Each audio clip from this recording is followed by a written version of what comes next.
नमस्कार विद्यार्थी मित्रांनो, सर्वांसाठी आनंदाची बातमी आजच्या व्हिडिओमध्ये आपण घेऊन येत आहोत। मुख्यमंत्री माझा लाडका भाऊ या योजनेची चर्चा सर्वत्र सध्या चालू होती।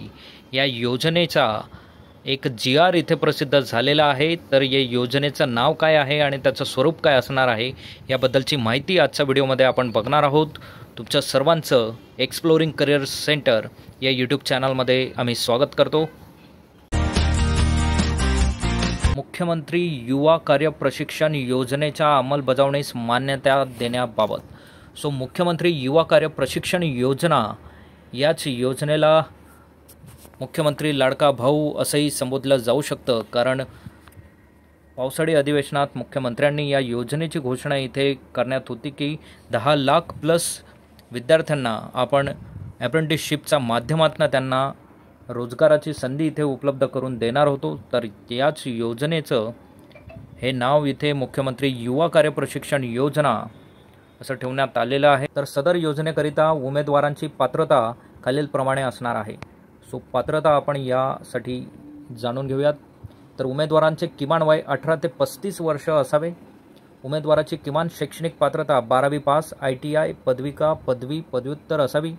मात्र शिक्षण चालू असलेले उमेदवार या योजनेत सहभागास पात्र असणार नाही। फर्स्ट इयर BA किंवा डिग्रीसाठी तुम्ही असाल, सेकंड इयर असाल, तर या योजनेसाठी तुम्ही पात्र असणार नाही आहेत। एक तर तुमच्याकडे डिग्री पूर्ण कंप्लीट पाहिजे, तर त्याच विद्यार्थ्यांना या योजनेचा लाभ इथे घेता येणार आहे। उमेदवार हा महाराष्ट्राचा अधिवासी असावा। उमेदवाराचे आधार नोंदणी असावी। उमेदवाराचे बँक खाते आधार संलग्न असावे। उमेदवाराने कौशल्य रोजगार उद्योजकता आयुक्तालयाच्या संकेतस्थळावर नोंदणी करून रोजगार नोंदणी क्रमांक प्राप्त केलेला असावा। असेच विद्यार्थी या योजनेसाठी पात्र असणार आहेत। सदर योजनेकरिता आस्थापना उद्योगांसाठीची पात्रता काय असणार आहे ते आपण बघूयात। तर आस्थापना उद्योग महाराष्ट्र राज्यात कार्यरत असावा। आस्थापना उद्योगाने कौशल्य रोजगार उद्योजकता व नाविन्यता विभागाच्या संकेतस्थळावर नोंदणी केलेली असावी। आस्थापना उद्योगाची स्थापना किमान 3 वर्ष पूर्वीची असावी। आस्थापना उद्योगांनी EPP, EC, GST, certificate of incorporation, DPIT व उद्योग आधारची नोंदणी केलेली असावी।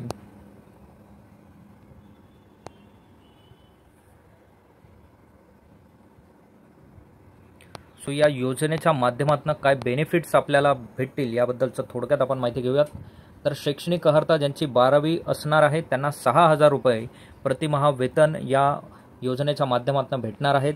ITI पदविका असेल तर त्यांना 8,000 रुपये विद्यावेतन हे देण्यात येईल आणि पदवीधर पदव्युत्तर असतील तर त्यांना 10,000 रुपये प्रति महिना अशी स्टायपेंड या योजनेच्या माध्यमातून इथे देण्यात येणार आहे। आणि ही ट्रान्सफर डायरेक्ट बँक खात्यात म्हणजे DBT च्या माध्यमातून त्या कॅन्डिडेटच्या बँक खात्यात डायरेक्टली ट्रान्सफर करण्यात येणार आहे।